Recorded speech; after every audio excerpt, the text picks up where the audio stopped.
வானத்தையும் பூமியையும் மனிதர்களாகிய நம்மையும் உருவாக்கிய ஆண்டவராகிய இயேசு கிறிஸ்து சொல்கிறார், நீ தண்ணீர்களை கடக்கும்போது நான் உன்னோடு இருப்பேன். நீ ஆறுகளை கடக்கும்போது அவைகள் உன்மேல் புரளுவதில்லை. அக்கினியில் நடக்கும்போது வேகாதிருப்பாய். அக்கினி ஜுவாலை உன் பேரில் பற்றாது என்று. பாடுகள் பிரச்சனைகளை கடந்து செல்கிறோமோ அவர் நம்மோடு இருப்பேன் என்கிறார். ஆற்றில் எப்போ வெள்ளம் வரும் என்று சொல்லவே முடியாது.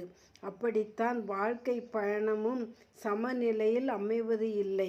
வெள்ளம் போன்று திடீரென எதிர்பாராத பிரச்சனை வந்தாலும் பிரச்சனை நம்மளை புரள வைப்பதே இல்லை. அக்கினி போன்ற, அதாவது சோதனை வேளையிலும் பரீட்சிக்கப்படும் வேளையிலும் நாம் உருகி போவதே இல்லை. பரீட்சிக்கப்படும் வேளையிலும் நாம் ஜெயிப்போம்.